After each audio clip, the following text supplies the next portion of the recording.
isso. Eu percebo que hoje é uma geração muito doente, né?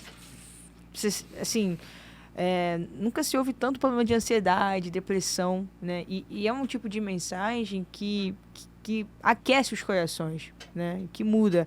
Mas eu percebo também que existe uma diferença nos tempos, porque assim, até então, quando eu era criança, a época de meus pais, a gente ouvia um outro tipo de mensagem, que é aquela mensagem de Jesus está voltando. Mensagem da cruz, né? Não é nem isso, se pecava pro inferno, aquela coisa mais, né?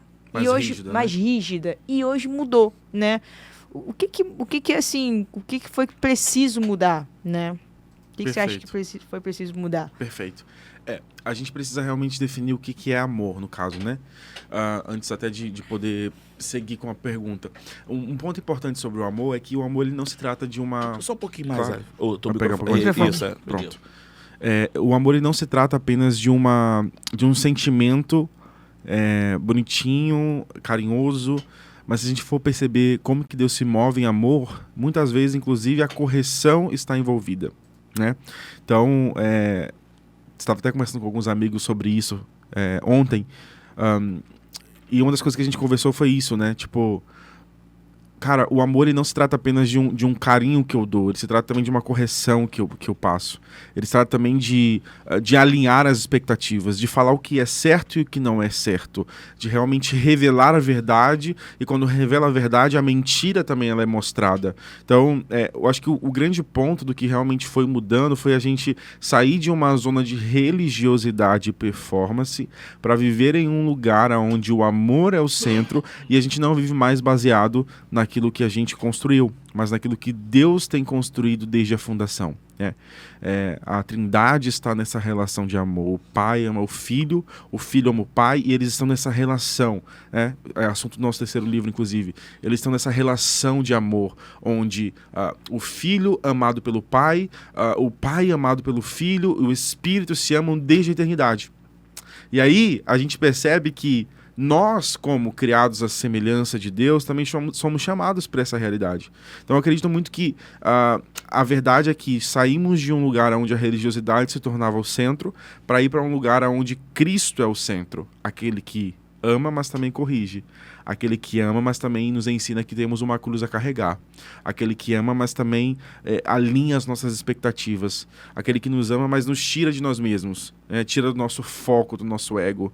Então, acredito muito que o amor, ele realmente ele passa a ser aprimorado quando a gente se torna aquilo que Deus nos chamou para ser.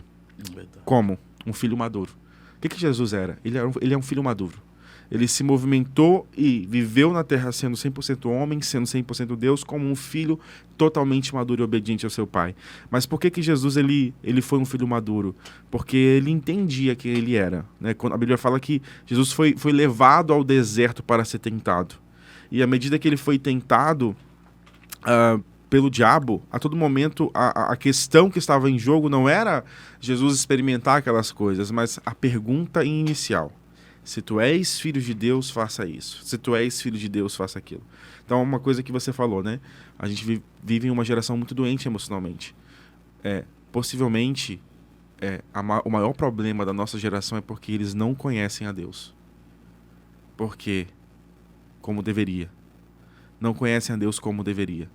E não conhecem a si mesmo. Eu não estou falando que isso é todo mundo, tá, gente? Eu não estou generalizando, mas eu acredito que o maior problema em relação a questões emocionais, de pessoas que têm essa... Cara, a verdade é que todos nós estamos sendo pressionados por isso, né? A gente, aos poucos, nós somos convidados a ter uma vida mais ansiosa, porque tudo está muito rápido, a gente está vivendo um tempo muito rápido em tudo. A gente, para fazer um pedido agora, em 15 minutos chega o mercado. Se demorar um pouquinho, a gente começa a ficar... Então, todos nós estamos sendo mergulhados nesse lugar, principalmente com o advento das redes sociais, onde você tem informação a um clique, onde qualquer coisa que está acontecendo no mundo chega para você em questão de segundos. Então, a gente...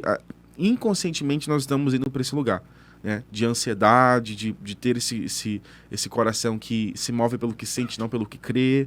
Então eu acredito muito que essa mudança ela foi acontecendo com o tempo, quando as pessoas começaram a entender quem Deus é, o Deus que é amor. E a partir do momento que eu entendo quem Deus é, eu começo a compreender quem eu sou.